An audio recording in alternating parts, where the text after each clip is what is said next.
Making sense of the last 7 months in Malaysia isn't easy. It was known as a placid place, with relative peace among its ethnic groups, a democracy laced with authoritarianism Malaysians mightn't have liked, but most accepted. Now, dodging chemical spray and tear gas, many wonder when things will get back to normal, or has their country changed forever?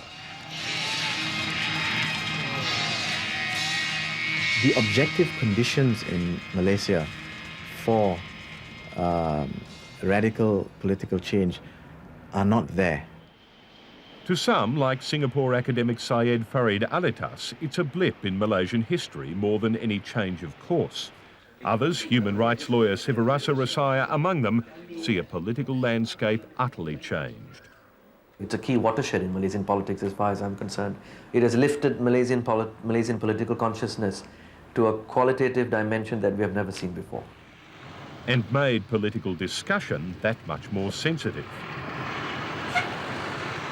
Even Kuala Lumpur cabbies are under orders not to badmouth the Mahathir government. On politics, they've been told, shut up. It's a very, very, very sensitive issue. It's a very sensitive issue. So they won't talk to a camera, but unidentified, some will give you a sense of what Malaysians are saying.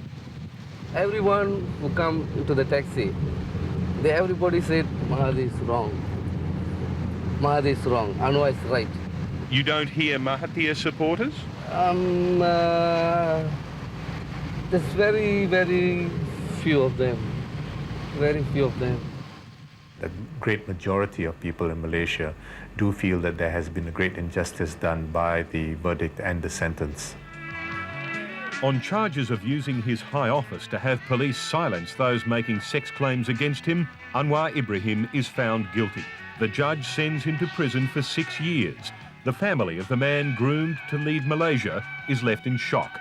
Anwar's career appears dead. It's been 7 months since Anwar told his leader he wouldn't quietly shelve his plans for the prime ministership and quit. They thought that I would then shut up and accept it to avoid further embarrassment. I surprised them by launching an attack, accusing them of a high-level conspiracy. And 7 months since he took his anti-Mahathir reform campaign on the road, attracting tens of thousands to his rallies in the days before his arrest. I've given him every chance to resign so that these matters do not come to this stage, but he preferred to fight. Now, analyst Professor Jomo Sundaram speaks as though the former Deputy Prime Minister still might achieve profound changes in his country. If Anwar wins, this will be seen as a turning point, a major historical turning point in the history of this country. I can't even think of what it would be comparable to in other societies. To Professor Jomo, the battle wasn't in Anwar's trial and won't be in his appeal. It's at the election due by next April. Anwar can't be a candidate from Sungai Buloh jail, but he can go on plotting the course of his push for change. This imprisoned reformer is going to try to orchestrate a campaign that ends the ruling Barisan Nasional's stranglehold on power in Malaysia across 3 decades. He has made tremendous inroads over the last 8 months and arguably even over the last 2 weeks. I think there are a lot of people who are critical of the government but who don't necessarily want to see a different government in power, a different party or coalition of parties in power. I think a lot of people will support Anwar in a sense that an injustice has been done. Most Malaysians would support him? Yes.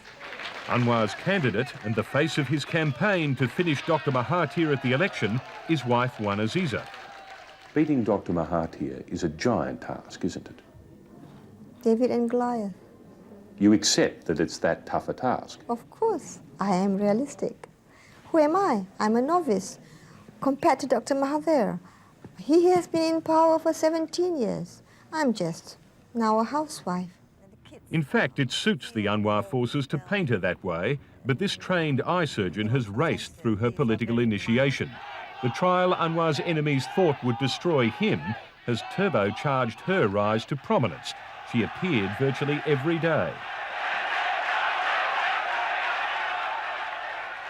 Now, when she speaks, it's to thousands.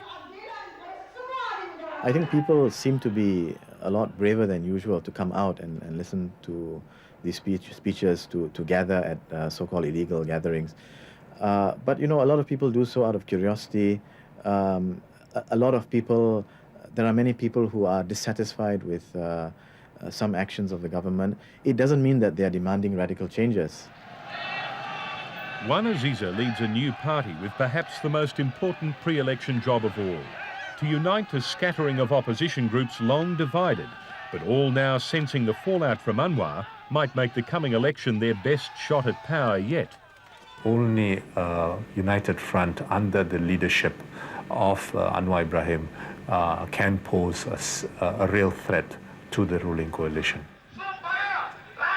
It's a big ask, given one of the members vital to any opposition alliance has as its goal an Islamic state in Malaysia, a notion that deeply troubles other key partners. If all these parties come together on a constitutional democracy platform, which is, I think, is quite possible right now, then they could present a serious bid to take power from the Barisan Nasional. The scepticism and anger opposition parties are relying on is widespread among Malays, but they make up little more than half the population. The sizable Indian community here and Chinese Malaysians with 1/3 of the vote have to be won over if any opposition alliance is to have a hope of toppling Dr. Mahathir. And for now, there's little evidence that either group wants to embrace the push for change. On the streets, the faces are overwhelmingly Malay, and the scenes of the last week, though not deadly, have been doubly disturbing. Malaysians have watched closely the fortunes of neighbouring Indonesia, and they fear the possibility of mob rule. What did you think about the vandalism in the streets, the fires and the breaking of windows and whatnot? It's too much. It's too much, because you give it trouble, because I'm a taxi driver. I'm living, I have to drive a taxi for my living. So, you know, that day they did a mess on the road, so I can't drive because I stuck into the jam. Many hours. The opposition groups know the damage is not just to traffic lights and windows, but to their chances of winning the election. They now accuse plainclothes police and others of the recent vandalism. People paid to get into the crowd and start throwing stones, work people up, get them to break windows. Paid by whom? I think by persons in authority who don't like the growing Reformasi movement. To discredit it? To discredit it, basically. Just because we have groups of people shouting for reforms doesn't mean that we have to worry. We have been reforming. Azim Zabidi is a senior figure in Dr. Mahathir's party, UMNO.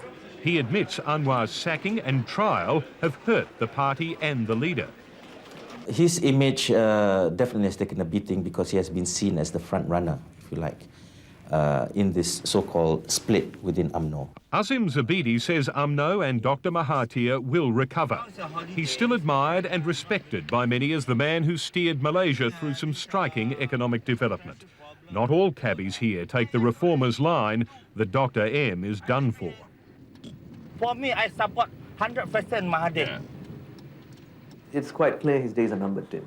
That's what this Anwar episode has done. It has shortened whatever longer period of time Dr. Mahathir was intending to stay. It's become like a guided missile gone off track and heading right back to the guy who shot it. And that's what the trial has done. Prime Minister Mahathir could wait up to a year while Malaysians forget about the trial, though another factor is now at play, and neither side controls the timing.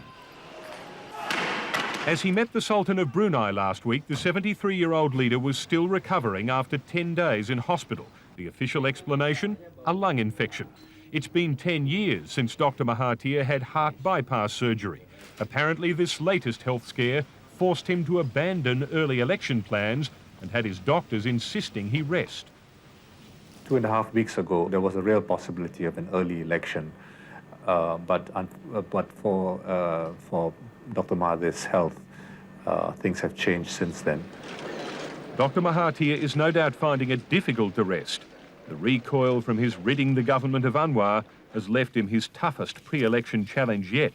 But his record for winning and his party's mortgage on power in Malaysia until now suggest he's still likely to triumph. And for Anwar, that spells disaster. In this battle between two long-time friends and partners, there's room for just one winner. The historical record of this episode will very much depend on the outcome of the election. History, unfortunately, has very little time for losers.